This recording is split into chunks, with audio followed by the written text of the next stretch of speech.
Hello, welcome to the Under Centre podcast. I am your host, Darren Marr, and I am joined by two members of the Irish royal family who are going to have an in-depth interview with Oprah next week, Fionn Malloy and Jake Woolhead. Guys, you have some way to go to be as popular as last Sunday's interview. Yeah, we're trying to catch up. Obviously, we need the viewership to match that. But when we get Oprah on the show, because I'm sure she's maybe a Bengals fan, I don't know. I'm disappointed in is you gave Oprah the scoop and you haven't asked me to do the interview. Yeah, and as well, we have the big blockbuster that me and Jake actually have a baby together as well, and we didn't know. That's the shocking part of this whole thing. It would be accepted by the teammates, so that really upset Jake a lot, and that's why we moved to Canada. Yeah, well, is it because somebody on the team, and we won't name names, asked what team is the baby going to support? Yeah, definitely. Okay. It definitely is not going to be the football team anyway. It was definitely going to be a Cowboys fan, for sure. We can both agree on that. Then we'd have just sent the baby to Canada. So we have another packed show for you this week. We're going to be speaking about Dak Prescott's new mega contract, along with the franchise tags, and maybe more interestingly, the players that have not been tagged today by their teams. Then in the second half of the show, we are going to continue our off-season series, looking at the needs of the Arizona Cardinals and Baltimore Ravens. And this week, we are delighted to be joined by Dan Reardon and Kevin Oestreicher, who from the Locked On Ravens podcast. Dan, how are you today? Too bad, guys. Thanks for having me. This is the first thing I've actually recorded, so deal with my terrible voice and my constant stumbling throughout it. It's gone a lot, though, so it should be good, you know. It's okay, Dan. I've been doing this now for, I think it's our 10th show. I still can't read words off a screen properly either, so you're in good company today. Kevin, how are you? Yeah, I'm doing well, guys. Yeah, I host a podcast 5 days a week, so I think recording's like in my brain now. Like I can't get out of recording mode, even when I'm not recording. Like in the house, I'll just be talking like I'm recording. So that's my mindset now. But I'm doing well. Your general life is now recording a podcast right, 24/7. Exactly. Yeah, I never stop. The 8 hours of sleeping might be a bit of a lull, but I'm sure there's some. I think I probably talk in my sleep, and I'm just recording there too. That's where you get the hot takes. Right, exactly. Before we get into the news, if you are watching on YouTube, if you can please like this video and subscribe to the Dynamo Podcast Network. You will find our podcast there each and every week, along with so many other great podcasts like the Superior Comic Show if you are a comic book fan, or King Woe's Court if you are a metal music fan and you need your fix for the week, with Carl talking to some great guests from all around Ireland. And while you're at it, go to our Facebook, facebook.com/UnderCenterPod, and our Instagram, Twitter, and TikTok is all at UnderCenterPod. So make sure you give us a follow there as well. We're going to start off the news this week with, even though there's been a sea of player cuts, there has been one mega contract signed, or agreed to at least, and that's Dak Prescott and the Dallas Cowboys. A quarterback saga is over as Dak and owner Jerry Jones came to an agreement on a massive 4-year, $160 million contract. Breaks down like this: 126 million of this is going to be fully guaranteed over the first 3 years of the contract. 75 million of that will be paid in year one alone. He'll be a 22 million cap hit for the next season. And he's also made sure he's inserted a no tag and a no trade clause in there too. Fionn, I'm going to start with you. What do you think of this contract signing? I think it's a good contract for Mr. Prescott. I don't think that's a surprise to anyone. It's a lot of guaranteed money, setting a record. The quarterbacks always like to set these records every time they sign a contract and move the market forward for all the guys coming behind them. It's not the record-setting amount of money, but I think over 4 years, that'll suit the Cowboys a little bit, because clearly they haven't been super into Dak. There was something there that didn't say, right, just give him whatever he's asking for, and that's why this saga has dragged out so long. So I think both sides are probably happy with the length. I don't know about you, Jake, but personally, as a Washington fan, I like this signing. I'm not that scared of Dak anymore, to be honest. I'm happy they've locked into him for the next 4 years. I think there's much more dangerous quarterbacks out there, and if he's the man at the helm for the Cowboys, I feel pretty comfortable playing them twice a year. Yeah, I was going to say that myself. Like, I think Dak is massively overrated as a player. Like, he is a good quarterback, don't get me wrong, but he's coming off one of the strongest supporting casts that most quarterbacks have. So I think he is a tad bit overrated. But yeah, I agree with you. I'm excited because there was some rumors that there could have been Russell Wilson to the Cowboys, and I would have been a whole lot more scared having to face Russell Wilson twice a year.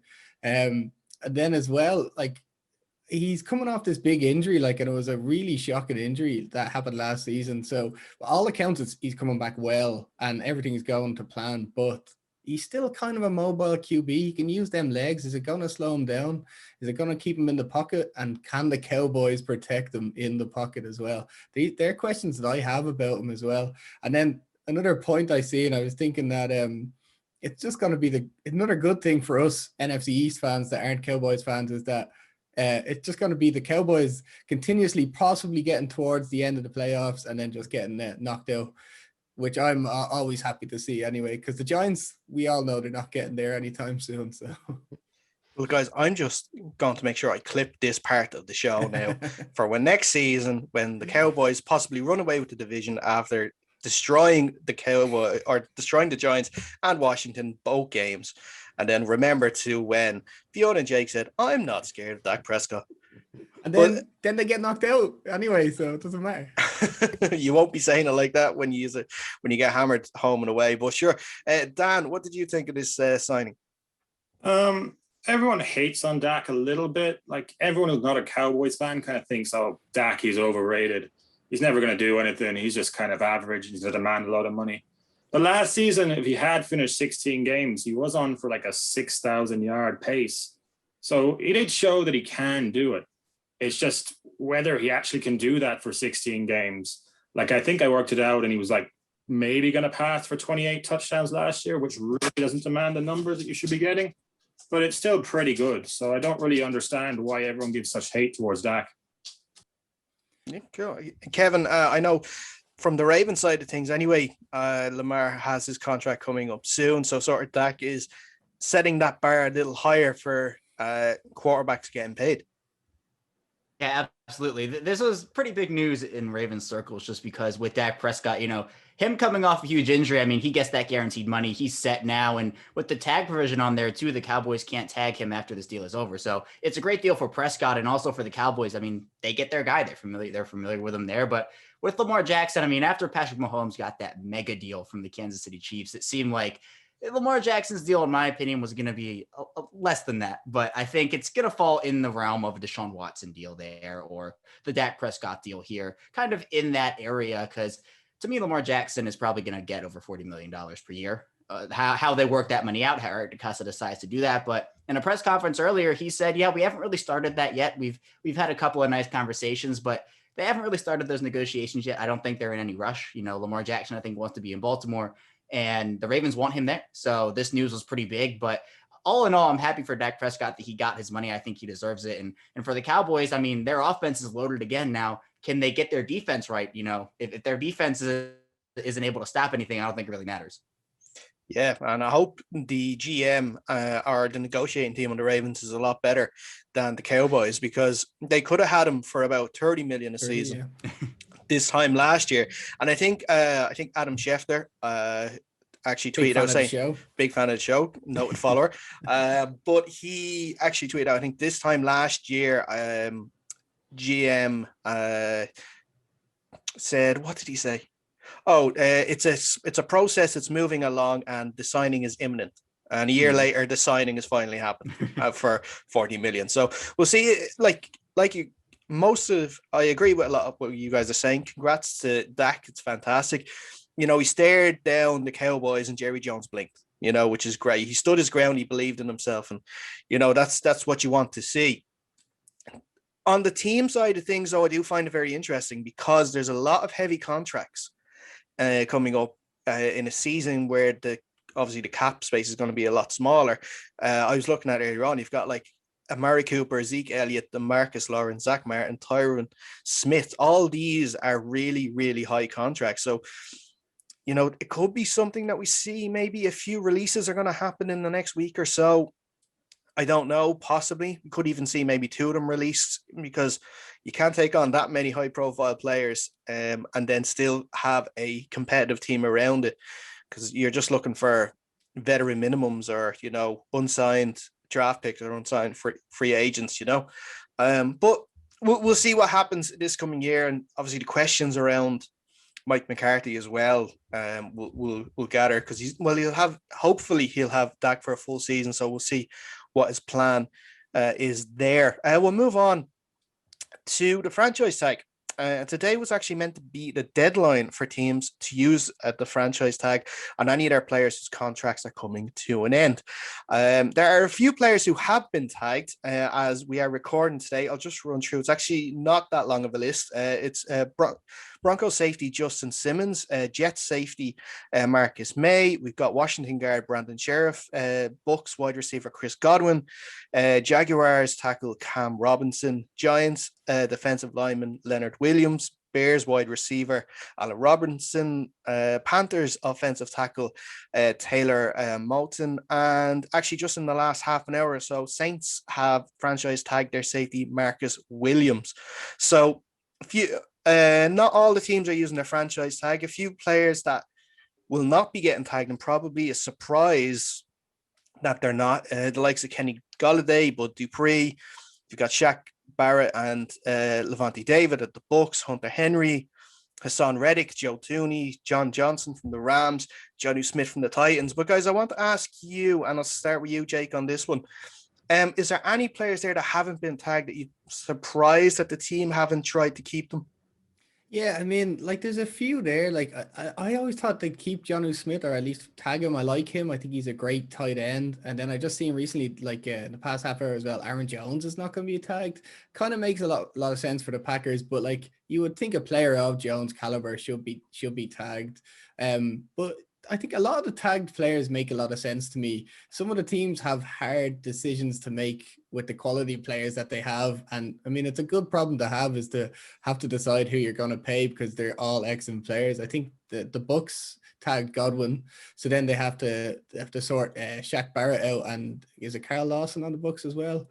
No, Carl Lawson's with the Bengals. It's Levante David. So like they have to work out that now. I'm hearing that the Bucks they're in contract talks with these guys to see if they can extend them and keep them there on the Buccaneers. They probably want to stick around with Tom Brady as well. So, but I definitely would have thought Jonnu Smith would have been tagged. That was one that kind of shocked me a bit. Yeah, look, I'll admit, along with offensive line, I think franchise tagging is one of those dark arts that I can't really get my head around.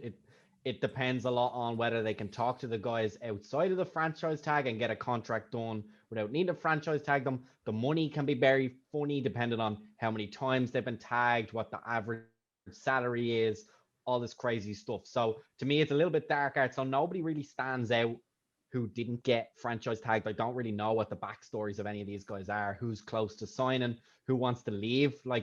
So I think it'll depend. One thing that stood out to me is 3 safeties on that short list. There must be a rise in the market, I think, maybe, and the teams are taking the franchise tag now while it's cheap, expecting the money they'd have to pay for these players to go up in the next couple of seasons. So I think that's wise. From a Washington standpoint, Sheriff got tagged. I am happy. He's a great player. Also a little bit nervous. We have a recent history of letting really top-notch offensive linemen get away from us. And it makes me a little nervous that we haven't been able to sit this guy down and sign a long-term contract with him. I think the environment in Washington is improving. It's starting to get close to a place where players want to be there, and the personnel are turning over, and it seems to be a better environment for everybody. But definitely nervous that they didn't get a long-term contract. Yeah, on that, I forgot to mention as well that you mentioned there that the Giants tagged Leonard Williams, and obviously last season or the season before, the Giants traded the Jets and gave away a 3rd and a 5th for the rights to negotiate exclusively with Leonard Williams, which failed last year. And again, it looks like it's failed again this year, and we're just going to overpay him.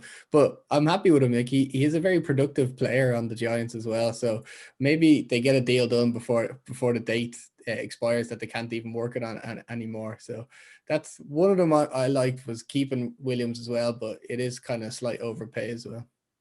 Yeah, and you said there, Dara, you said that Carson isn't going to be franchise tagged by the Seahawks. I picked that up. Yeah. Carson and Shaquille Griffin, they won't be yet. See, from a pure fantasy lineup now, that just spells Najee Harris to the Seahawks to me, and fear as a Cardinals fan coming after it. That's if he drops as far as the second round, because they don't have a first round pick this year, so they have to hope no one wants to pick him up in the first round. I've seen actually the Jets using their pick they got from the Seahawks to get him in a lot of mock drafts. But you know the Seahawks, they just love drafting a running back in the first round that just never works anyway. But like just looking at some names, I was surprised that Kenny Golladay wasn't tagged. Not because I think they could have got a contract extension with him, but to try and keep him for a year, just so Goff has someone there to throw to. Because they're already losing the likes of Marvin Jones. You'll only really have the likes of Hawkinson, the tight end there really to throw to, unless obviously they're going to pick up someone in free agency. But I don't know if you get anyone to the caliber of Golladay. And also Trey Hendrickson from the Saints was an interesting one that they're going to let go. I think he's one of the best and probably underrated edge rushers there in the league last year. Obviously when you have Cameron Jordan at one side, he's going to get all the attention, but Hendrickson was a really, really good player last year, especially. So I'm sure a lot of teams would be looking to pick him up now in free agency. But Kevin, what do you think yourself? Is there anyone there that you're surprised that the team haven't tagged? Yeah, I thought Kenny Golladay was almost a sure thing. I mean, looking at Detroit's wide receiver room now, there's Tyrell Williams, who they just signed. But other than that, I mean, I think Geronimo Allison's on that team and some other guys who are signed to futures deals, but Golladay hits the market now, and probably upwards of $20 million is coming his way on a long-term deal. And I mean, that was really the one huge surprise for me. The Ravens and their franchise tag situation, since I talk about the Ravens for a living, it was between Matthew Judon and Yannick Ngakoue. It seems like the 2-star pass rushers they have, but with the way that they performed in 2020, and they don't have a ton of cap this offseason, especially with the cap dropping. So I don't think it was necessarily a surprise, but it seems now with the decision not to franchise tag either that they're about as good as gone now. And the Ravens have 5 of their 6 edge rushers entering free agency here in 2021. So that's going to be a room that's going to look a lot different and probably will not have Matthew Judon or Yannick Ngakoue in there because they didn't get tagged. Yeah. And then, on the Golladay thing as well, I've been following Golladay and Allen Robinson quite closely. They've been like a lot of Giants fans are hoping one of them found their way over here. Obviously, it might not be happening with Robinson now. We probably can't afford Golladay, but my thoughts on the Golladay, what it didn't shock me on the Lions is we talked about a couple of weeks ago. I said that the Lions should just blow the whole thing up, and they're taking on Goff's contract and letting the whole team fall asunder until they can rebuild it, get rid of Goff, get a new quarterback in there. And there's no point in paying Golladay. And then by the time he's too old and you've got a new quarterback and stuff, it's too late then. So for me, it made sense. Just there's no point overpaying for him. Maybe they get a comp pick if somebody else signs him to a massive contract. Well, it's clear that Golladay is not a player who's going to bite someone's kneecaps off. So he's obviously not Lions material. That's the obvious reason why he's being let walk. But Dan, what you think yourself? Now, I know I saw the news that Hassan Reddick has been told that he's not going to get tagged, so he's going to be let walk. I guess it's okay to sort of let him walk with the signing of JJ Watt, which we'll get into in a little bit. But is there any sort of other players that took your eye there and surprised that the teams are letting them walk?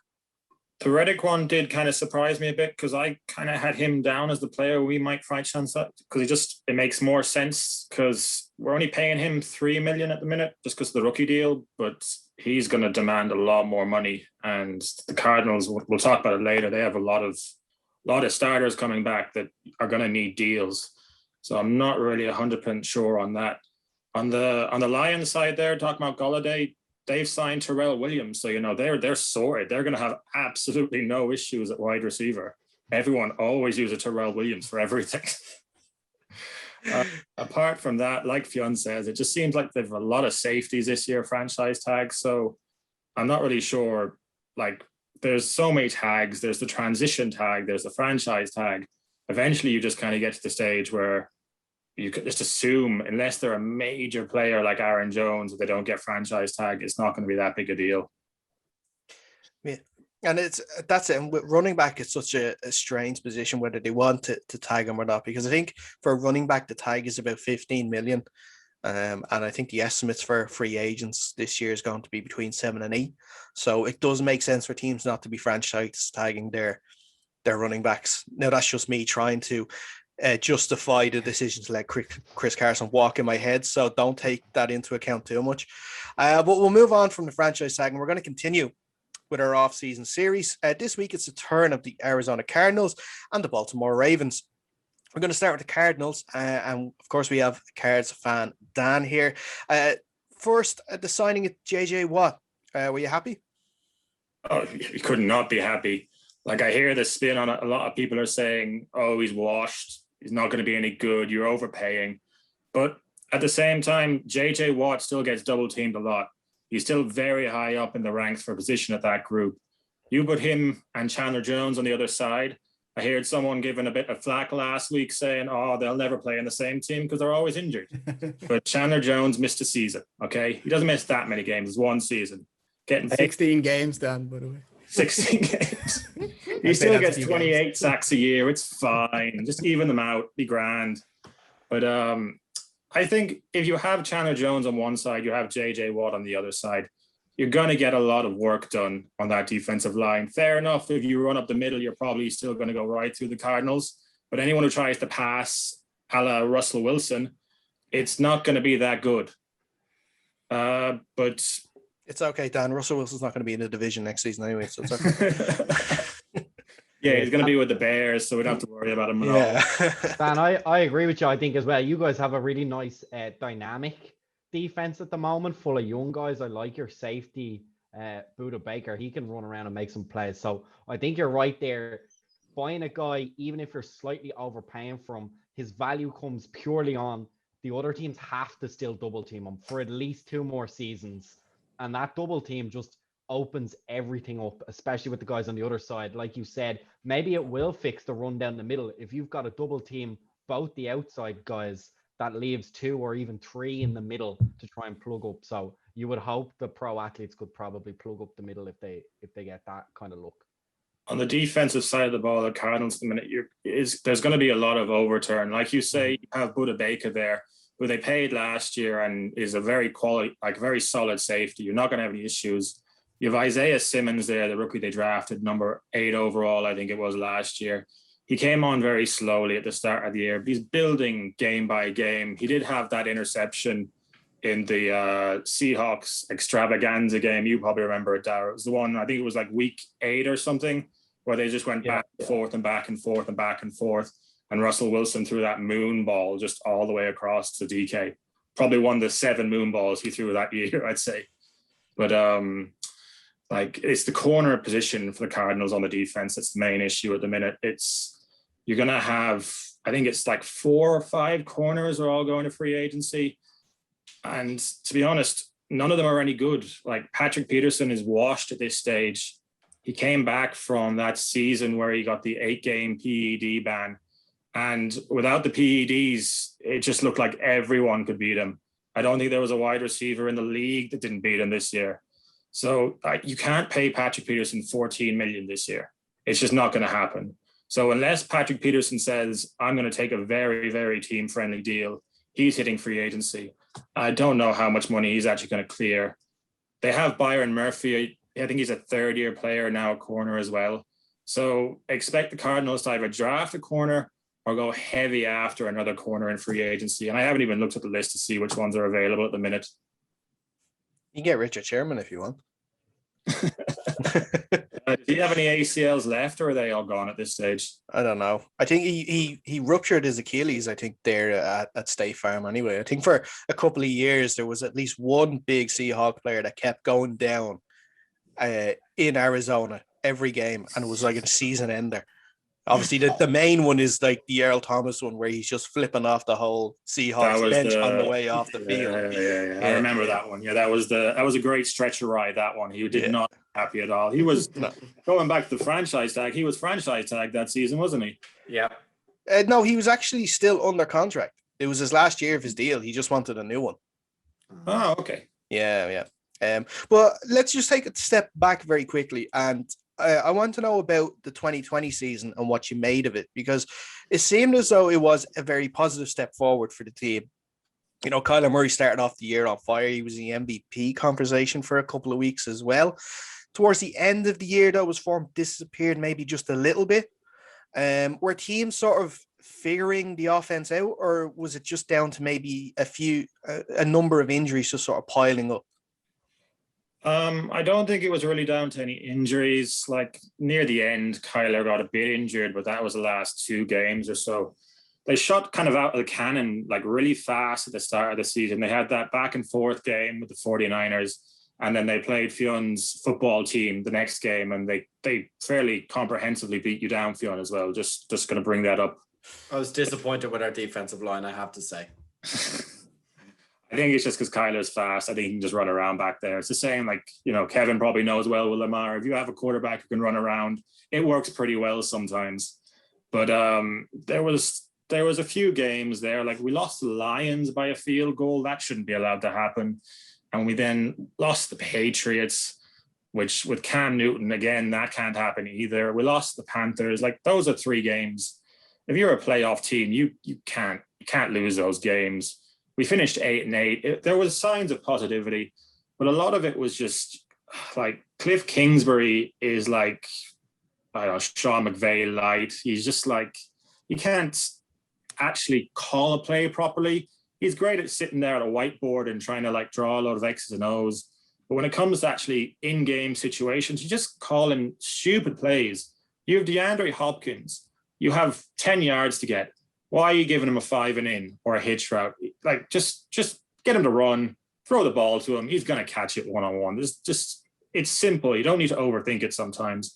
And I think this year coming, Keim and Kingsbury are going to have, you know, a lot on their plate. If they mess up, if they don't get into the playoffs next year, I'd say Keim is gone, and I'd say Kingsbury's going with him, because it's just like not really that acceptable. They should have been better than 8-8, really.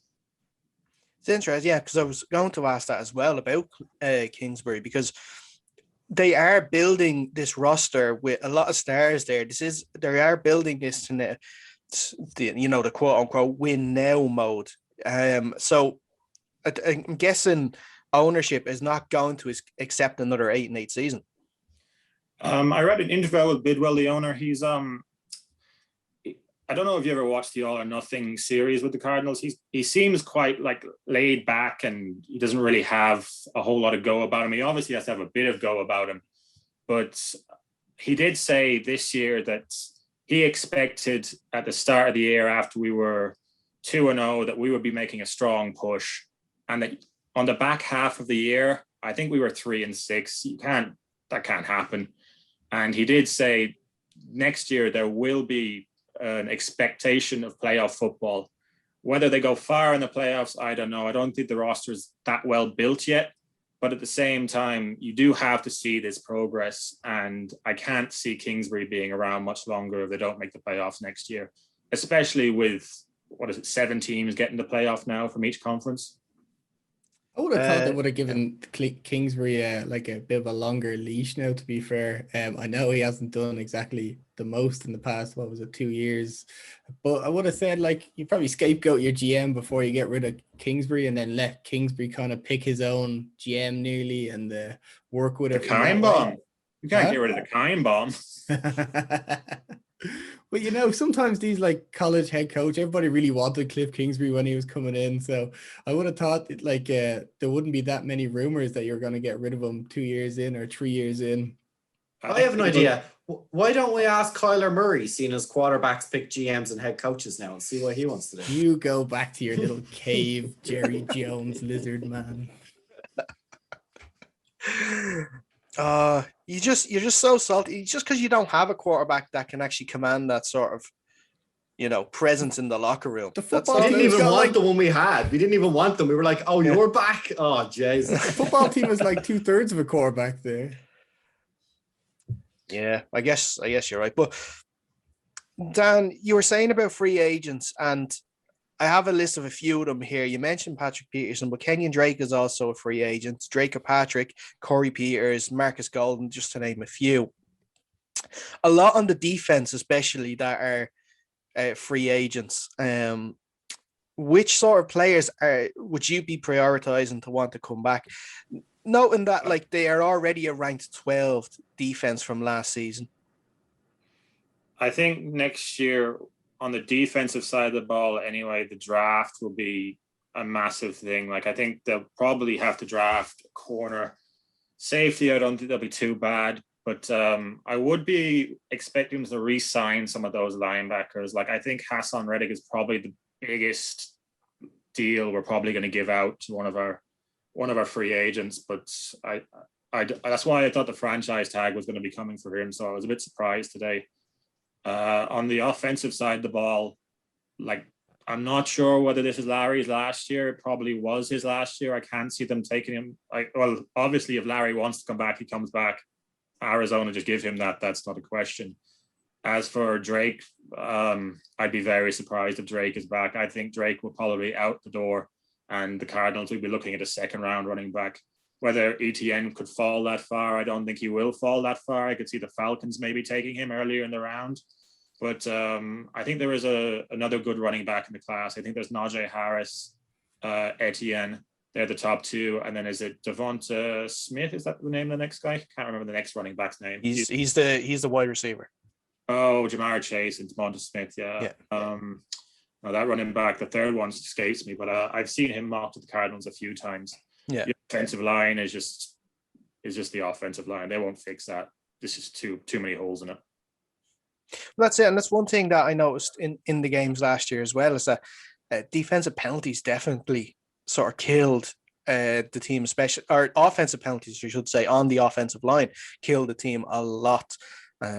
Especially in I think it was the Seahawks game, the return game of CenturyLink. Just any momentum was killed in that game, just with either holding penalties or false start penalties and stuff like that. So, like, do you not hold out any hope at all that they could recruit? Because there is a lot of good offensive linemen that are hitting free agency this year. Yeah, like they might make a move in free agency, but just historically, from everything I've seen from Keim, he never really tends to go anywhere near the offensive line. He tends to put it together with as many cheap people as he can. The left side of the offensive line, we're already paying Pugh, I think it's 11 million, and we're paying DJ Humphreys, who was awful. We're paying him like 12 million. So I can't see him doing anything with the left. They both still have 2 years left on those deals. Whether he decides to go and get a right guard or a right tackle, it wouldn't surprise me. But the center is probably going to be Mason Cole again this year. So I can't see him making any massive moves unless he decides to draft someone at 16 or wherever we draft for the offensive line. But again, I'm mostly seeing like links to corners in the first round for the Cardinals. Okay, cool. I think we'll leave our Cardinals talk there for that. Thanks, Dan, so much. Just a bit of breaking news before we move on to the Ravens. We spoke about them earlier on, and I think that's what you're going to say, Jake. You were going to interrupt. Go on, I'll let you say it. Levante David has signed a 2-year deal with the Buccaneers. Yeah. So he's staying in Tampa Bay for at least the next 2 years anyway. $25 million extension for the team captain as well. So now it's just Shaq Barrett, who's the real free agent, who they have to try and see if they can keep hold of now, or will they let him go? We'll have to just wait and see. But we're going to move on, and we're going to talk about the Baltimore Ravens. We have Kevin here from Locked On Ravens. Kevin, I want to start off with the 2020 season. Lamar Jackson got his first playoff win, but it was then followed up with a disappointing loss to the Bills in the divisional round. What did you make of the season as a whole? It was certainly an interesting year. I mean, for the whole NFL with the pandemic, I think the Ravens were probably the team that were hit the hardest by COVID, having to place almost 20 guys on the COVID list at once, go into Pittsburgh at Heinz Field and play the Steelers. They couldn't even field a full roster. And, by the end of that game, Trace McSorley was throwing passes, and they almost won that game. But you mentioned the playoff loss to Buffalo. Lamar Jackson gets his first playoff win in Tennessee. They kind of avenged that Titans loss from earlier in the season. But you talked about the offensive line sometimes being the downfall of teams. And in that Buffalo game, the Ravens, I think someone rated actual pure rankings. Their whole left side of the whole right side of the offensive line had F grades. I think the left guard had a D minus. It was awful. The Ravens, with Ronnie Stanley's injury, in Pittsburgh or in Baltimore against Pittsburgh. And then you have the retirement of Marshall Yanda, who was a future Hall of Fame guard. They were kind of piecing together this offensive line. And it doesn't matter how good your quarterback is, or your running backs are, your wide receivers. If there's a defensive player in the backfield on every single play to start off a play, I don't think anything's going to be able to work there. And for this Ravens team, they start off fast. They beat down the Cleveland Browns in week 1. They still try to find their identity, though. This team was the top rushing team. They broke records in 2019 rushing the football. And it still seemed like they were trying to force the football. They were trying to force it down the field with Lamar Jackson. And that's not like a slight or anything to Lamar Jackson, but this team, they run the football better right now than they throw it. And that's also due to the fact that sometimes Greg Roman doesn't have a cap on what he's doing. And it just seems a little difficult to put a pure grade on this season because it was so different, but they go down, they have to win every single game of their last 5 to get into the playoffs. And they do, because what do? They run the football. They run it almost 30 times a game. Gus Edwards and J.K. Dobbins, who was phenomenal over the last half of the season, they carried this team to the playoffs on the back of Lamar Jackson as well. The defense stepped it up. And now heading into the offseason is, can they advance past the divisional round? Can they get the pieces for Lamar Jackson? I mean, I'm sure Dad knows, DeAndre Hopkins did wonders for Kyler Murray. And also that was, Kyler Murray evolved on his own as well. And Lamar Jackson's been evolving himself. But can you get Lamar Jackson a number 1 wide receiver? Allen Robinson's not in play anymore because of the franchise tag. Same with Chris Godwin. But Kenny Golladay seems out of the price range now. And in 2020, the Ravens, I mean, they signed Des Bryant. It doesn't really work out. Miles Boykin doesn't really develop. Marquise Brown has some tough weeks. Lamar Jackson was pretty much throwing to no one. I mean, Mark Andrews had a pretty good year, but it was tough in some instances, but the Ravens rallied together. They put together a nice back half of the year, and that gives me optimism for them in 2021. Yeah. Kevin, I just want to jump in here and say thank you very much. I know it's your home team, but thank you for saying J.K. Dobbins had a fantastic year, particularly end of the year. We put out a list of top 5 running backs who I thought this season's top 5 running backs. I put him number 5. Who's number 1? I put Lamar Jackson number 1 as well. I was trying to troll a few people with that one. But J.K. Dobbins, I really did think deserved to be on that list. Of course, I left a couple of guys off, but it's only a top 5, so you have to make some cuts here. But yeah, I got a little bit of backlash, and I was surprised. I thought he had a really phenomenal year. I thought people nearly forgot that he was a rookie. He did so well.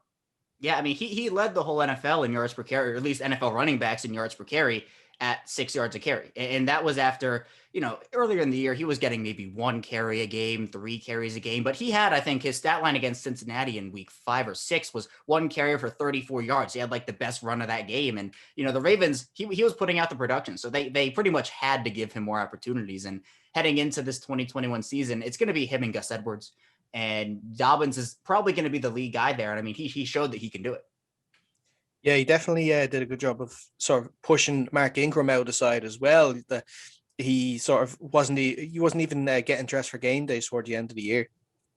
Yeah, and that whole thing, it was tough because Ingram has such a good 2019 year. He scored 15 total touchdowns for this team, and he was literally like the life force of this team. He was the veteran guy in the locker room. He was dancing. He was, such a good guy for a culture of a team, and he'll land on his feet somewhere for sure. He's definitely not done, but definitely slowed down. Definitely wasn't what he was. And the reason that they decided to activate Justice Hill over him was because Justice Hill plays special teams, and he's a gunner for this team. And Mark Ingram, quite frankly, does not do that. And the Ravens decided that they had 2 good runners in Dobbins and Edwards, and they could use Justice Hill on third downs. They used him in motion situations, and Ingram was pushed out. He wasn't worth the $6 million this year. I think the Ravens saved $5 million from cutting him. They had a $1 million cap or dead cap hit, but yeah, it was tough to say goodbye to Ingram just because he was, such a life force, such a joy to watch.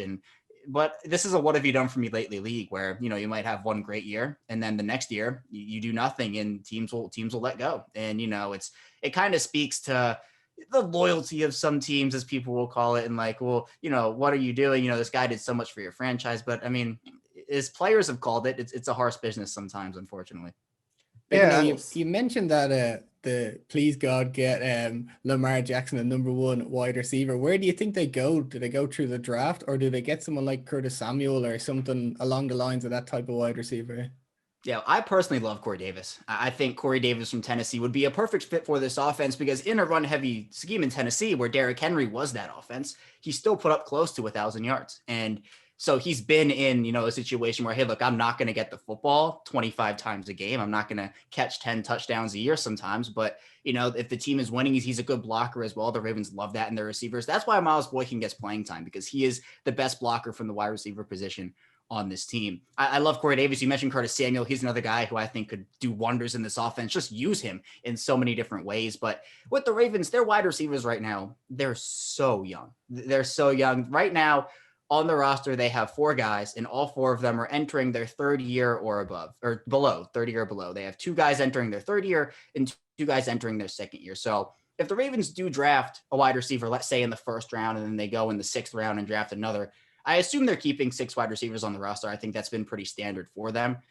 If they don't bring in a veteran at all, if they don't have that Des Bryant or Willie Snead or whatnot, they're entering the year with 6 guys, all 6 of them, who are entering their 3rd year or below, which is honestly maybe a bit too young for me. I think having a veteran in that room would do wonders for not only just mentorship, as Des Bryant proved in 2020, but I mean, veteran receivers know how to work back to a quarterback when they're in trouble at the NFL level. They have that experience. They can find soft spots in a zone, soft spots in a defense. And I think the Ravens value that. I think a name that's been linked to them a bunch is Marvin Jones. I mean, his skill set fits what the Ravens need. They need a big physical receiver who can go up and catch contested passes. And Marvin Jones certainly fits that. I wouldn't, throw the bank at Marvin Jones, but if he comes on a modest deal, I mean, I think he'd be great. So Corey Davis is definitely my number 1 option. I definitely think they're going to take a receiver in this draft as well. I think the class is just too deep not for them to take a receiver. There's so many good prospects, but I'd predict that they maybe take one in the 3rd to 5th round range and then go after a guy like Corey Davis or Curtis Samuel.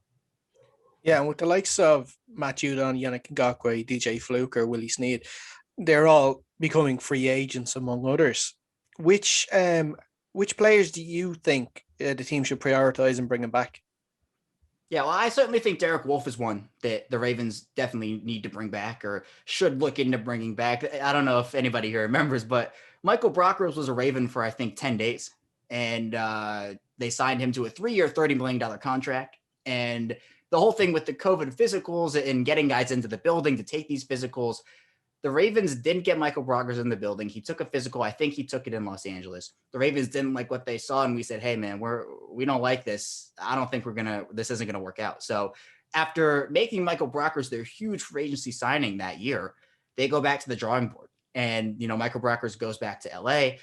Derek Wolfe had always wanted to be in Baltimore. He said in his opening press conference that this was something that he wanted. He said at the trade deadline in 2019, he told his agent, hey, find me a way to get to Baltimore. Let that happen. It didn't work out. When Michael Brockers signed with Baltimore, Derek Wolfe, his number 1 choice was the Ravens. He comes in on a 1-year, $6 million deal and is one of the best run defenders in the NFL. He only has 1 sack, so it wasn't really a guy who the Ravens relied on for interior pressure, but he would be great as a rotational piece. He's not asked to play 90% of snaps. He's maybe 75, 60% here because Brandon Williams and Calais Campbell, who were their, 2 big guys last year, were good. Tyus Bowser is another guy who I think the Ravens should definitely look into bringing back. It doesn't look like his market is going to be as lucrative as I thought it was going to be. I thought he was going to get $12, $13 million, but people are predicting, maybe $5 million a year, $8 million a year. And Tyus Bowser, the sack numbers aren't like, eye popping off the screen, but he drops back into coverage. He sets the edge very well. And that's important. You have a bunch of edge guys who can do a lot of different things. Pernell McPhee, another edge guy who I think they could bring back. It doesn't seem like, Matthew Judon and Yannick Ngakoue, as I mentioned, are probably going to come back. It doesn't seem that way at all. Des Bryant was pretty public with the fact that he wasn't coming back. On Twitter, he said, hey, look, I'm grateful for the opportunity Baltimore gave me, but it just wasn't for me. The fit wasn't for me. And to be fair, they didn't use him the way they should have. And Willie Snead, it kind of seems like the same thing for them. So a lot of decisions to be made, but for me, I think the interior of the offensive line is going to be huge. The Ravens didn't have a center who could snap the football to Lamar Jackson the whole season. Lamar Jackson was catching these like one-handed snaps, like, Odell Beckham style that I've never seen before. It was unbelievable. So if they can get Lamar Jackson some help on the offensive line and a couple of nice receivers, I mean, this offense has the potential to be a lot more dangerous than it was in 2020. Yeah, and with a few of the mock drafts that I've seen so far, I've seen actually a few linebackers actually being drafted in the 1st round by the Ravens, and obviously they got Patrick Queen last season, who had a pretty good for a rookie. I thought he had a pretty good season. He was I think PFF was gave him a good grade, but look, PFF is PFF. We won't get into that. It's another day's argument. But what about yourself? What are you thinking that the Ravens should be targeting for the early rounds of the draft? Yeah, in terms of inside linebacker, I've seen some of that as well. I mean, Jeremiah Owusu-Koramoah from Notre Dame is someone who, if he falls to the Ravens, I mean, unbelievable. Same with Micah Parsons. But to me, I think, again, interior of the offensive line is really important. Also, we have to figure out what's happening with Orlando Brown Jr. He apparently is pretty dead set on playing left tackle, and the Ravens can't do that for him because Ronnie Stanley is arguably one of the best tackles in the entire league, and they're not going to, replace Ronnie Stanley with Orlando Brown there. So it seems like Orlando Brown, the situation is either they trade him, get some compensation, or they let him play out the year at right tackle in 2021. They let him go, and the contract he'd sign would probably be third-round compensatory pick worthy. So it's not like he'd walk for nothing, but it seems like 2021 is the last year Orlando Brown is going to be in Baltimore if he's even on the roster. So if that whole situation plays out, I think an offensive tackle would be someone who the Ravens would go after early, maybe a Liam Eichenberg, Elijah Vera Tucker, who has experience playing both guard and center. Also, safety is an underrated need. The Ravens, we were talking about Earl Thomas earlier. The Ravens fans, they have an interesting opinion of Earl Thomas. His tenure did not end very well in Baltimore, and honestly didn't really go well outside of his play on the field. So they had to cut him about a week before the year started, and Deshaun Elliott comes in and plays really well, all things considered. He had to learn a whole new position and was, playing free safety when he primarily played strong safety. That was his position coming into college. But for Deshaun Elliott, I think still using him on the field with a true free safety. So a guy like Javon Moehrig out of TCU, or you could take Javon Holland in the later rounds out of Oregon.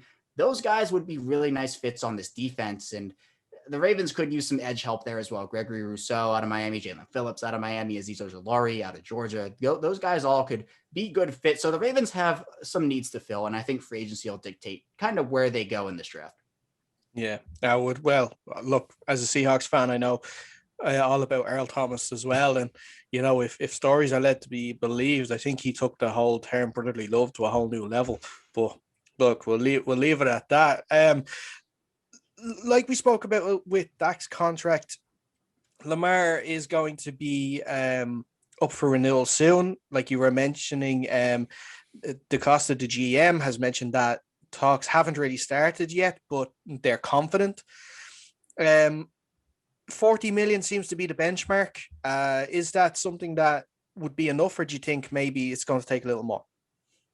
It might take a tiny bit more. I wouldn't anticipate it being like $50 million a year or anything crazy like that, but maybe 41, 42, even 43 here. I mean, the cap is going to go up a pretty good amount, I think, after this offseason, just because I think, they'll get fans back in the stadium and the NFL will get some revenue back. So, right now when the cap is down, contract extensions might not be as lucrative as I think people had first thought heading into the 2020 season. But I mean, for the Ravens, they have to decide, how much they're going to give Lamar Jackson in the first year. Do they want to backload? Do they want to front load it? The Ravens had one of the more interesting quarterback extensions off of a rookie deal with Joe Flacco in 2013, when Joe Flacco had arguably the greatest playoff run from a quarterback, or at least one of them in NFL history. He throws 11 touchdowns, no interceptions in 4 games, leads the Ravens to a Super Bowl. His contract extension crippled the Ravens team. They had to get rid of a bunch of stars: Ed Reed, Bernard Pollard, Donnell Ellerbe, Anquan Bolden, so many different guys. And with quarterbacks who get these big extensions, even talking about Dak Prescott, as I know we were earlier, with them having so many big contracts already, the Ravens are now entering that area where they drafted well, really well. They had a bunch of guys on rookie contracts, but now you have to decide. You can't keep all of them. Matthew Judon and Yannick Ngakoue are products of that. They have to prioritize who they keep. They paid Marlon Humphrey and Ronnie Stanley $100 million contracts almost each. And that's tough. They have to sign Mark Andrews. It's just looking like they're going to prioritize him. But Lamar Jackson is obviously the big piece here. He makes the Ravens who the Ravens are. He is their offense. So I'd say probably $40 million is that benchmark, as you mentioned, but I could see it going as high as probably 43, even maybe 44 million a year. Can you see the Ravens being a little bit nervous giving him more guaranteed money, given the play style and how we've seen a lot of quarterbacks up to now? Obviously, RG3 on the Washington team being that original guy who we paid. Okay, we had him on his rookie deal, but right as he was about to grow, came down with that injury. And we've seen these quick runner guys, these mobile quarterbacks, sometimes be at risk of injury. Is that something you'd be comfortable with them giving a lot of, like, just let's not think the worst, let's think the best, and let's give them this guaranteed money? Or are you saying, look, let's be realistic here. Let's be very careful about where we draw these guaranteed monies and where we put extra incentives for this guy? Yeah, I certainly think the Ravens will take that into account because Lamar Jackson does take, more hits than maybe quarterbacks who stay in the pocket more often. But Lamar Jackson, I've been very impressed with his growth in terms of how he protects his body. He doesn't take a ton of huge shots. Obviously, again, more than the guys who stand in the pocket. But, it used to be he would look for contact, charge guys head on. And with his frame, he's not Cam Newton-esque in that term where, he's not that thickly built running quarterback. But Lamar Jackson's very smart with his body. So in terms of, guaranteeing the money, not guaranteeing the money, I think a lot of teams try to get out of that as much as they can with any player. I don't think it's specific towards a player like Lamar Jackson or a player like Tom Brady, because it gives teams flexibility. For example, looking at someone like, maybe Adam Thielen from the Vikings, who his contract is pretty big in the grand scheme of things, but after, I think, next season, for the next 2 years of that deal, the Vikings can cut him and have no dead money. And you can just say, well, we're not going to pay you these $13 million. And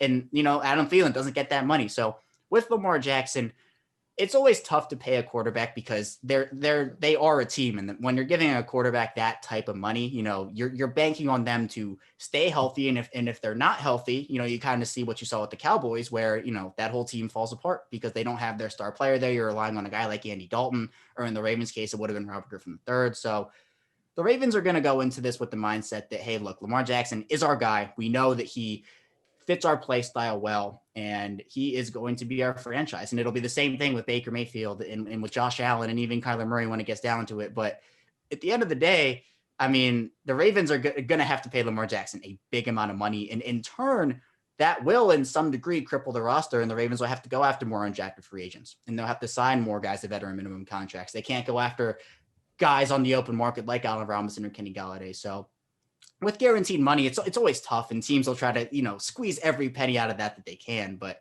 I think Lamar Jackson will certainly get the payday he deserves. Okay.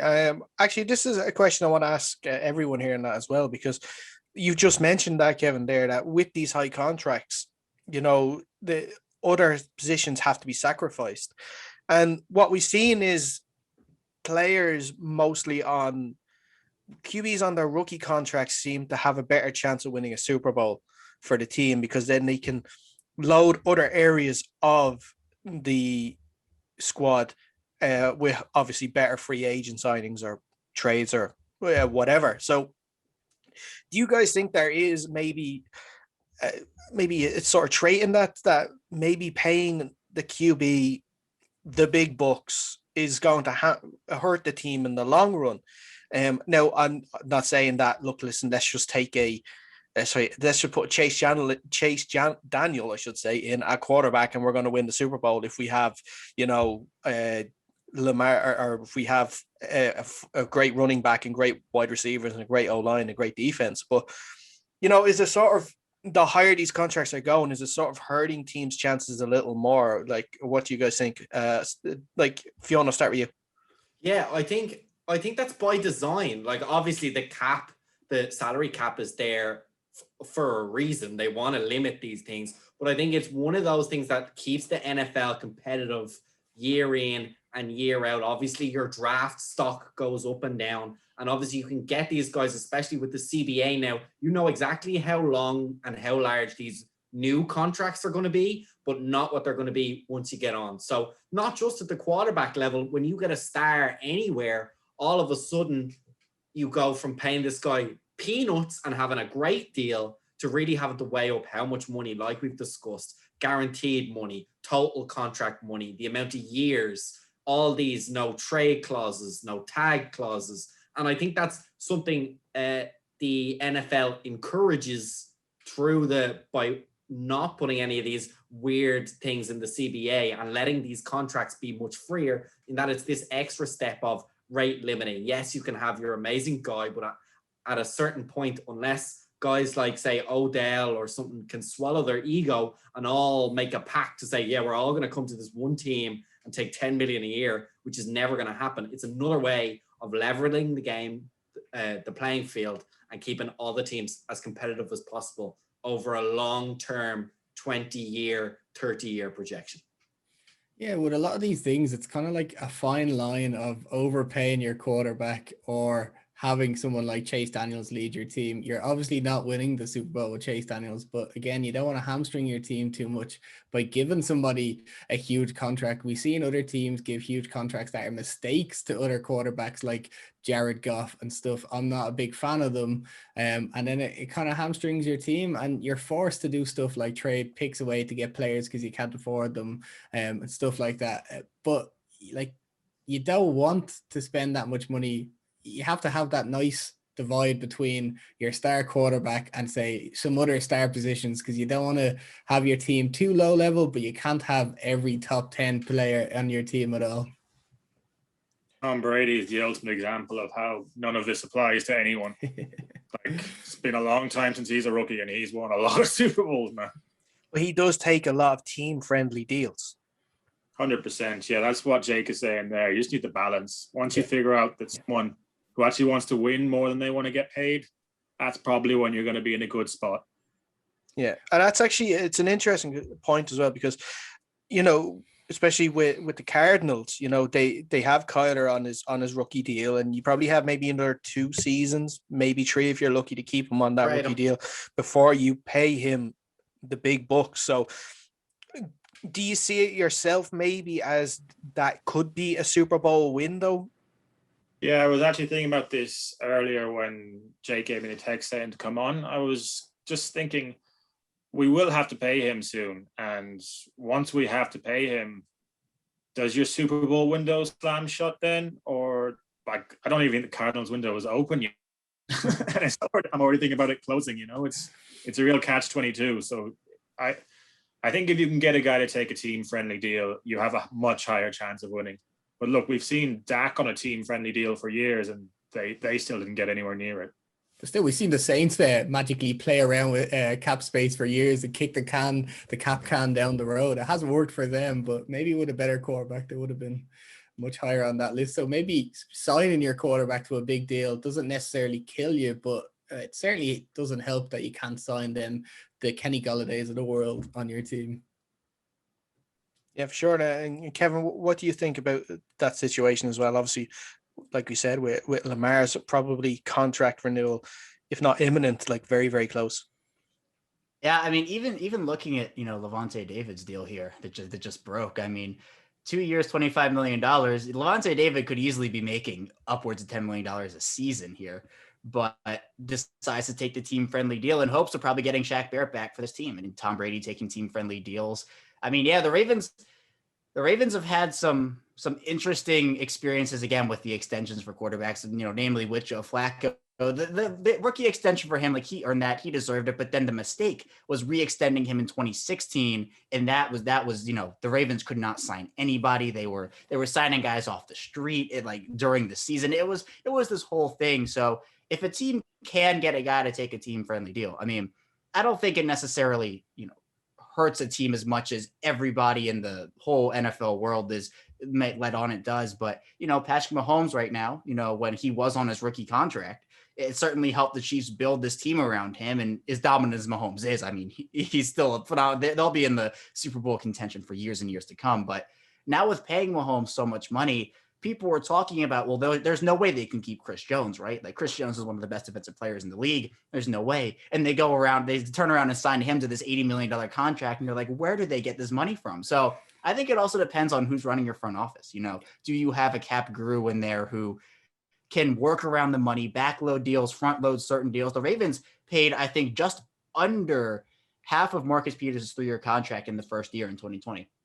So now they don't necessarily have to be tied to him for 2 more years. They could restructure that deal. They could cut him after another season. So even just restructuring contracts. I mean, the Steelers and Big Ben just did that with Ben Roethlisberger, and that opened up a couple of $1 million for them. With Drew Brees, who knows how that's going to play out with his contract. But still, I mean, the Saints were a team that, earlier, like in September, October, people were like, they're going to have to cut half their team, and they're not going to, they're going to have 25 undrafted free agents on their roster. But now here they are placing the franchise tag on Marcus Williams and still having they're still in the negatives, but they're a lot bigger of a player than I think a lot of people think they were, back in the early parts of the 2020 year. So if you have a good GM, if you have some cap gurus in there, I think you can work around the guaranteed money and the big extensions for quarterbacks. If you're able to get some guys to buy into the culture and say, hey, we can win this thing. We just need you to take $1 million less here or $3 million less there. I think that's a big part of it too. Cool. Anyone hear about Kyle Rudolph's situation where they went to him and asked him to restructure his deal? And he said, actually, no, I don't want to restructure my deal. I want more targets. Next day he got cut. Well, look, they obviously couldn't promise that Kirk Cousins be able to throw the ball to him that many times next season. So that's and look, Fionn, you know more about that than anyone else. Yeah, he doesn't throw the ball well, which is unfortunate for a quarterback. Yeah. Well, listen, that's I think that's Kevin, I have to ask though. I do have to ask, did Lamar poo? The question of the season, honestly. He chalked up the cramps. I don't know if that's all that believable. I mean, his teammates will say that he didn't do it. I personally think he might have, but it'll come out in some documentary like 20 years from now. Yeah. Like they'll do a whole documentary on like the COVID season, and they'll have that game like front and center. And you'll see him running out of the tunnel, throwing that touchdown. I mean, it was literally like out of a movie. Like you literally saw it out of a movie. He leaves the game, comes back. The Ravens if Lamar Jackson did not come back in that game, the Ravens are warming up Willie Snead at quarterback because Robert Griffin III got hurt. Trace McSorley had just gone down the previous play. So they were going to have Willie Snead come in there and try to lead that comeback. And if they don't win that game, their season's pretty much all but over. So, I say he probably might have, but I'm not gonna put that in there because I know Lamar Jackson would never want that to get out. And it just asks, do we know whose all or nothing season was recorded for last year? That could have been set up for the Ravens. Just say it. But no, it's just serious. But look, maybe we will find out. He probably did. When you gotta go, you gotta go. Like, don't feel bad about saying that you had to go. Jake's in total agreement there with that. Thanks, Jake. But I think that's the perfect place to wrap it up. Dan, listen, thanks so much for coming on today. Hopefully, you weren't too overawed by this glamorous podcast. Thanks for having me on, guys. Great fun. Nice to do it. No problem. Kevin, thanks so much for coming on as well. Before we let you go, where can we find your show and your socials? Yeah, for me, it's my show is Locked On Ravens. We do 5 days a week there, Monday through Friday, 6 a.m. Eastern times when we put out our content. My Twitter is at Oestreicher34. That's my personal account. And then the show Twitter is at Locked On Ravens. Perfect. Before we let you go as well, if you haven't already, please, if you can, like this video. If you're watching on YouTube, and while you're at it, subscribe to the Dynamo Podcast Network. If not, you can get us on Spotify or wherever you get your podcasts. We are there. Just Google search or Apple Podcast search Under Center Podcast or Dynamo Podcast Network. Also our Facebook page, facebook.com/Under Center Podcast. Instagram, Twitter, and TikTok is all the same handle at Under Center Pod. Fiona and Jake, as always, thank you guys for coming on. Our pleasure. I look forward to seeing the Oprah interview next week. Hopefully, we find out if the baby is a Cowboys fan or could be an Eagles fan, plot twist. That is it for the show this week. Tune in next week where we'll be taking another two teams on and looking at their off-season needs. But until then, stay safe and we will speak to you soon.